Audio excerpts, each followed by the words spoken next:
बच्चे इसको देखने में भी गलती करते हैं। जो आपकी प्रोटेक्टर की लाइन है वो इस स्ट्रिप की लाइन से पहले तो मैच करा और मैच करा के उस बच्चे से उसको नापने के लिए तो बच्चा नापेगा। हालांकि ये यहाँ पे तीनों सेम स्ट्रिप हैं तो यहाँ पे ये कैसा इक्विलेटरल ट्रायंगल बन रहा है और यहाँ पे तीनों कोण 60-60 के होंगे। लेकिन आप थोड़ा सा इसको को यहाँ फिट कर दीजिए, इस चीज को ये वाले को यहाँ कर दीजिए तो ये जो है आपका इक्विलेटरल नहीं रहेगा।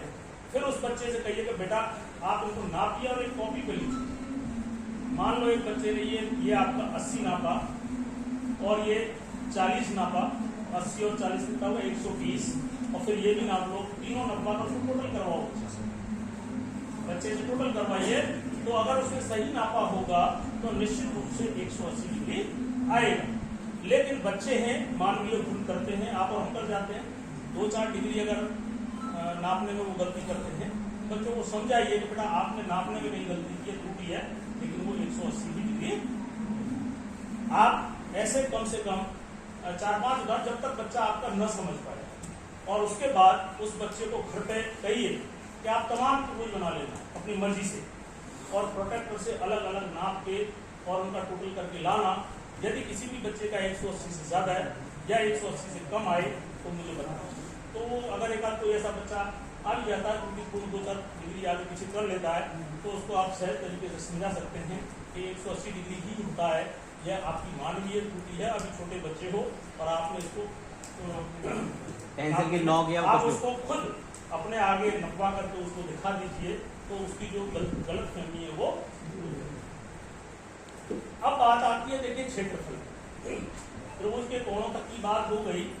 जैसा कि आप और हम सभी जानते हैं, पहली तो क्षेत्रफल की सबसे पहली शर्त है कि वो आकृति सभी तरफ से बंद होगी चाहिए। किसी भी खुली आकृति का क्षेत्रफल नहीं ज्ञात किया जा सकता, चाहे उसकी भुजाएं कैसी भी हो, आकृति इर्रेगुलर हो, क्षेत्रफल उसका भी निकलता है। जैसा कि मैंने अभी पहले बताया था, उसका थोड़ा अप्रोक्सीमेट क्षेत्रफल निकलेगा, लेकिन क्षेत्रफल तो है, क्षेत्र है, क्षेत्र बन रहा है, क्षेत्र गिर रहा है तो क्षेत्रफल तो डेफिनेटली बनेगा।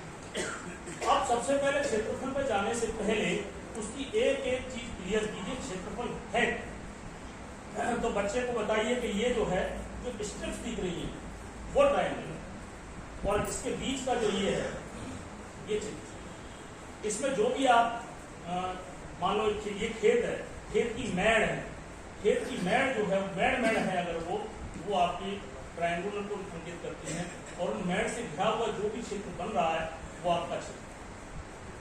तो उसकी ये जो लाइन है इसमें तो मोटी स्ट्रिप दिखाई दे रही है, जबकि इतनी मोटी नहीं, ये 0 विड्थ की रेखा मानी गई, 0 विड्थ, ये सब काल्पनिक चीज है।